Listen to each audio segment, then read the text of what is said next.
Ayesha Raman, but most people know me as Ayesha Mae from my YouTube channel.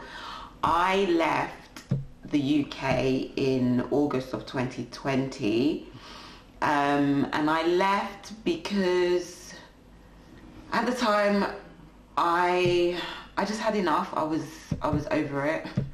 I was over what I was doing. I didn't like feeling caged in, because obviously it was the beginning of the whole dreaded C word, and I was just kind of like, I don't want to end up being stuck. And because at the time no one knew how long it was going to be for, what anything was, and I'm quite a free spirit, and the thought of that feeling, I was just like, and my parents, they had moved, oh sorry, I didn't even say where I moved to the Gambia.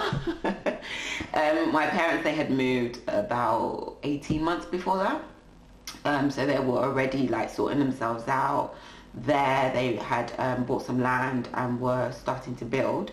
So I was at the time in the UK working in childcare with a lovely family, and I was studying interior design online.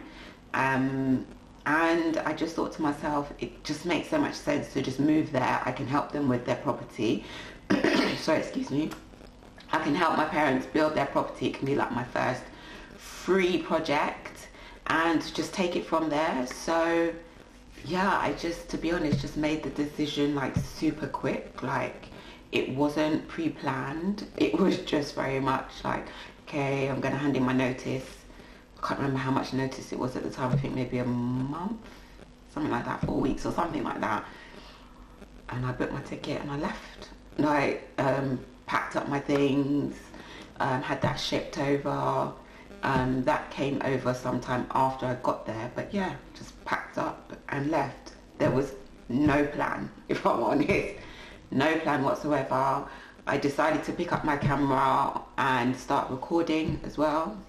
Just to show people that there were other people that were a bit younger in age, that were going, because Gambia wasn't seen as a place. Not just Gambia, I mean, people going back to Jamaica. Yeah. They're also expecting you to go back when you've retired, and not expecting you to go back when you're younger. Exactly. But my feeling is, why not enjoy your life while you're still young? Yeah. Why wait till you're old and retired? Yeah. You know? Exactly. Sorry to cut you there. No, it's fine. It's funny because there are a lot of similarities that I've heard between Jamaica and the Gambia as well. And I don't know if you know, but I'm Jamaican and I'm Gambian. Interesting. So I'm both. I've been to Jamaica, but I haven't been since, let's not count the years, but I went when I was 19 or 18, and that was forever ago now. But you went to Jamaica? Yeah, more than 20 years ago. So why did you choose the Gambia over Jamaica? It wasn't really a choice, because like I said, it wasn't necessarily like a sit down plan. It was just the opportunity was there. My parents were already there, they were already building, so it was just a no-brainer at the time to just go. Obviously I could live with them, so I wouldn't have to worry about like finding somewhere or paying rent and all of those kind of things. So it was just easy, basically. But yeah, I just wanted to show people that you can leave if you want to. You can start again. You can have a new life in a different type of environment and everything. And that was why I started my channel, for that reason. I didn't expect nothing from it, if I'm honest. I didn't really know much in terms of having a channel or anything. I knew a little bit because I did this really minor course on it, but I didn't know much. Like, I wasn't trying to go viral, I wasn't trying to do anything. I was just being authentically myself and just showing up and just saying what was going on, and that was it. And a lot of people, you know, resonated with certain things, which was really good. Supposed to go down into those areas that are only supposed to stay mainly on the main roads, and maybe go down to around the local areas of where people live. So we had a friend, no, my dad's cousin or something. He was going to come and meet us At the time we were staying at a hotel. So the guy, he decided to obviously drive down the road to come and get us, but the other taxi drivers weren't happy about that, and then that's when the argument started, basically.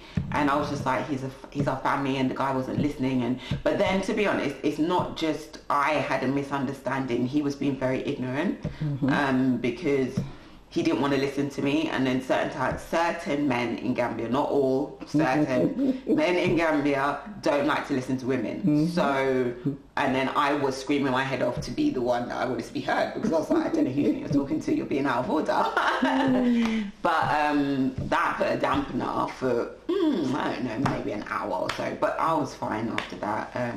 But I remember thinking there weren't any like bars or clubs that I would like, or any music that I would like, because a lot of the music that mainly a lot of Gambians like that do go to those places, they like reggae music, and they like really old school reggae. And as much as I'm half Jamaican, that's not me, it's not my vibe. I'm not really into that. I prefer like R&B and hip hop and funky house and house music, and that's more my vibe. I'm not really into the whole rootsy kind of culture thing, like and as much as people said when I get older I will, I'm still getting older and I'm still not into it, so it ain't gonna change.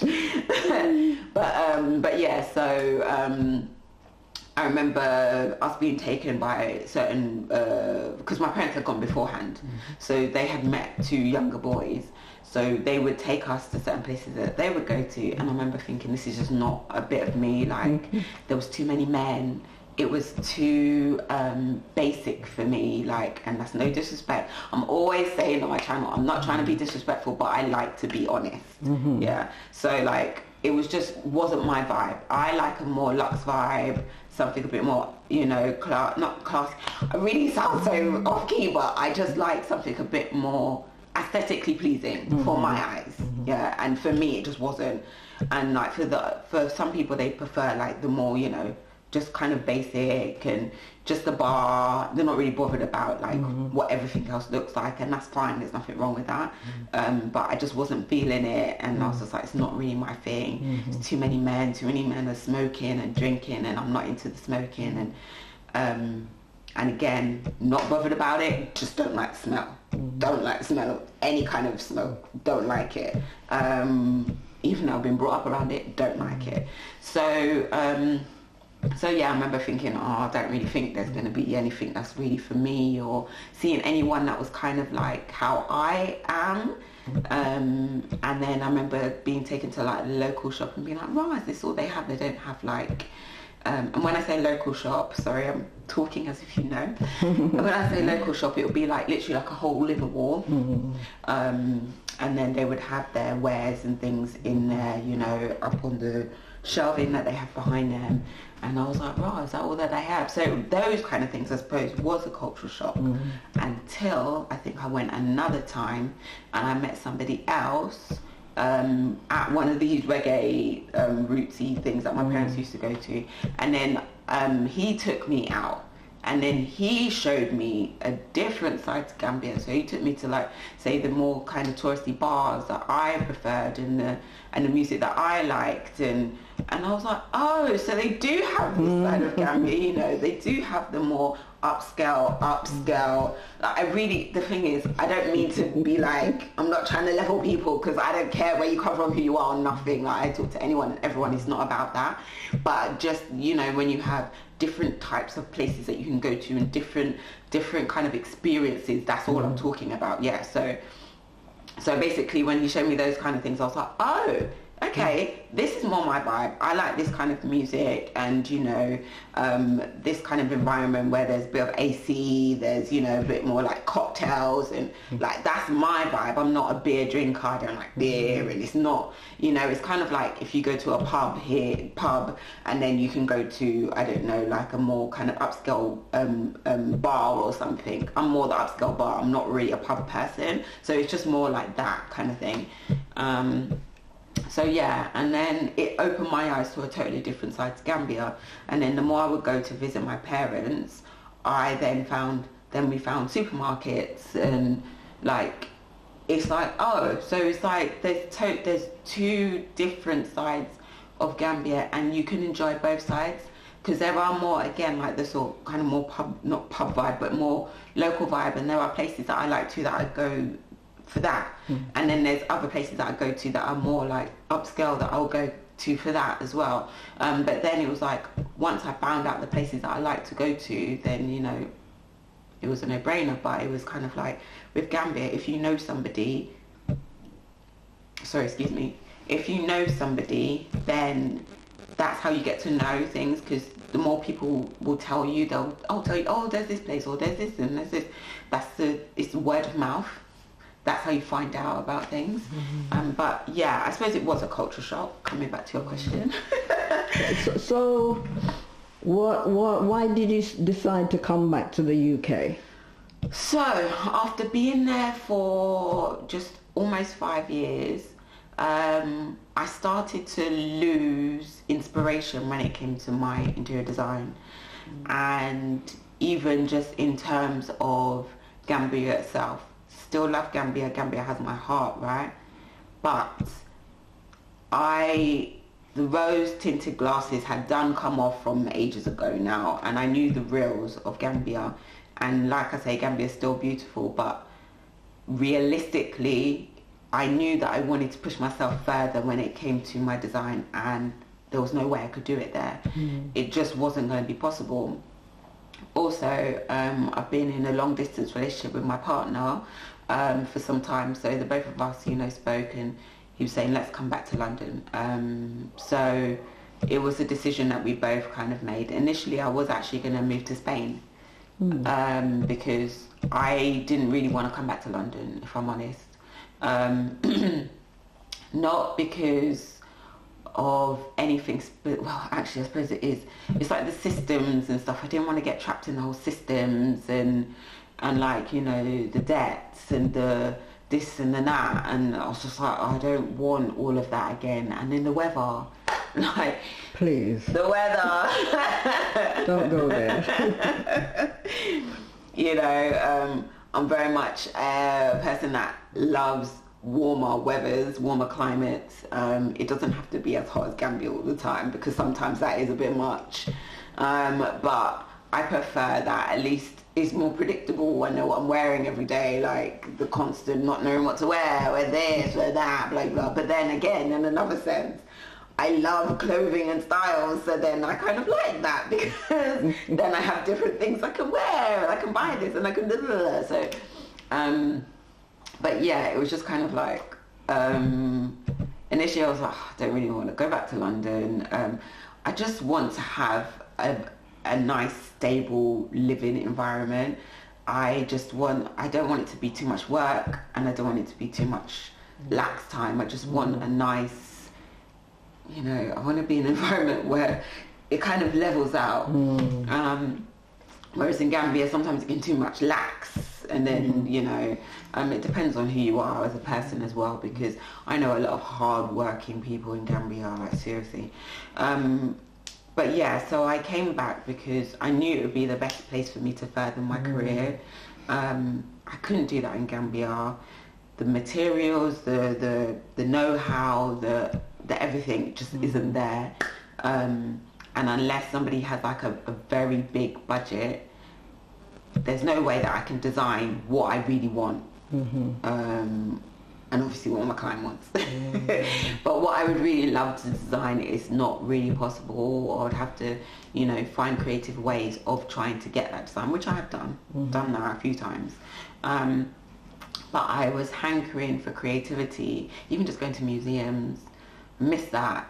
Just walking along the road and just seeing something different, creative, or even like, for instance, like having different things that you can go to here. And I know a lot of people are kind of like see it as, oh, they get a bit bored and London's boring and whatever, but living in Gambia has actually given me a different kind of outlook on London.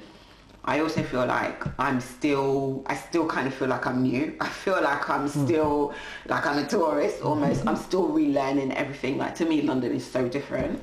And I did visit in 2022, but right now London is so different, and in good and bad ways. But I knew that it's the best place for me to further what it is that I want to do in life. Plainly, like, and also I missed so many of my friends and my family members. All the children that are in my family are like grown so much, and I've missed so much. And I've always wanted to be and like being the fun aunt, you know, and I missed out on so much of their years of growing.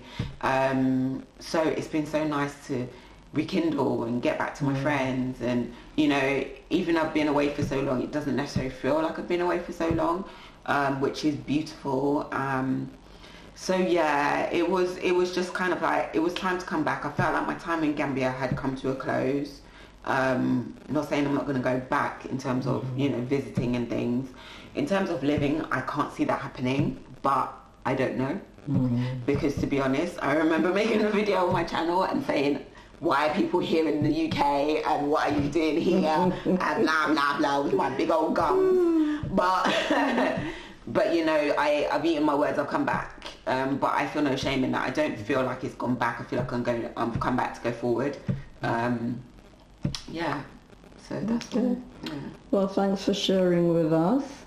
We'll keep me posted on your developments here, and perhaps we can come back and do a second interview, and you telling us about your achievements here or what your decision has been. But it has been interesting hearing about another country and comparing it to where you are here. So thank you very much. Oh, you're welcome. Thank you. And I wish you all the best. Thank you. You can find my portfolio on my LinkedIn, so I can show you my LinkedIn, and also I can send you my details. Sorry. I can send you my details to show you exactly what I have done. I've done a number of different projects. Sorry, I'm just flipping through really quickly. And let's see the before and after. So this one. Okay, so this is the before and after of a project that I did, a retail project. And also I have another one of Diamond Lounge. That was my first project that I did in the Gambia. You can contact me via email, ayesha@ayeshamae.com, and my website, Ayesha Mae, is IISHAMAE. Yeah, so I'm available now, basically. But yeah, so... Very nice. Thank you. But yeah, I can send this to you via any mode, really. That's it. Okay, well done. You're on your way then? What do you mean? You're on your way with your design, interior design. Yeah. You can get some clients and stuff like that. Yeah, so because I stopped doing, there's one that I have in here, Carton, before I left, but I've contacted her again to say that we can continue if she would like, so she said yeah. And I'm in talks with somebody else, see what happens there. But that's it at the minute. I don't have anything concrete, but I'm on Upwork, so I'm literally trying to get some things through Upwork as well, and I'm just putting myself out there. Yeah. It's as best as you can do, isn't it? Basically, yeah. Well, I wish you all the best. Thank you You're so very much. talented, so Thank you you. really deserve to have some good success with what you're doing. Thank you. I appreciate that very much. Thank you.